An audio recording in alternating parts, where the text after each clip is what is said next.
as I look at the candidates that are out there, and I've been tuning my ear and encouraging them, I've yet to hear any of the candidates deliver a compact, inclusive approach to how to defeat Islamic Jihad.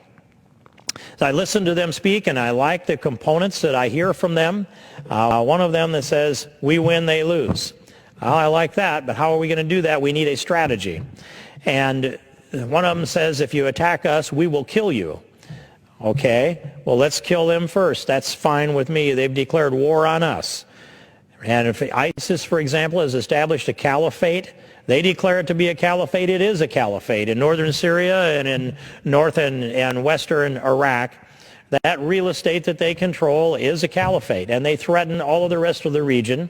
And they threaten us, and they say that their black flag is going to fly over the White House. Well, some would say that'll be a cold day, Mr. Speaker. And we've seen some dramatic changes in history over the last few years. So I'd say to the United States, we need to step up to this. We need to recognize our enemy. We need to defeat our enemies. Our enemies are Islamic Jihad. If you go back to the time of Muhammad, about the last 20 years of his life, and for 100 years after his death, there was a conquest going on of, shall I call them, religious conversions by the sword. And as the conquest was going on, Islam was invading and occupying most of the known world at the time. By 732 AD, Mr. Speaker, the Islamists were outside the city of Tours in France when Charles Martel brought his infantry into the trees to face the cavalry charge of the Islamists.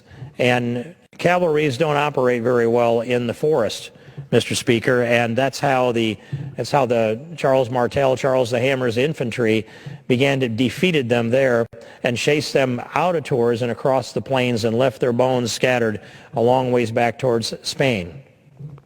That was 732 AD, and you could fast forward again and again to catch some of the milestones. 1571, the Battle of Lepanto, when the Islamist navy was sunk by the Holy League Navy that went to meet them in the Aegean Sea. And you can go till 1683 when Vienna was surrounded by the Islamists of the time. And on July 14th, they surrounded Vienna, and for more than 2 months, they besieged Vienna, for roughly 2 months. And then on September 11th, the 3 German infantries under 3 German kings and Jan Sobieski, the Polish king, brought his cavalry. They held a service at Kallenberg Church, which was razed. It was in ruins at the hands of the Islamists. But they held a service there in the evening of September 11th and prayed for God's deliverance of their battle the next day that had already enjoined on September 11th, and the deliverance of Vienna, which happened as in the famous Battle of Vienna, September 11th and 12th, 1683. Then it goes on. September 11th became the date that lived in infamy for the people who attacked us on September 11th, 2001, New York, Pentagon, Pennsylvania, and then again in 2012, September 11th, 2012, Benghazi.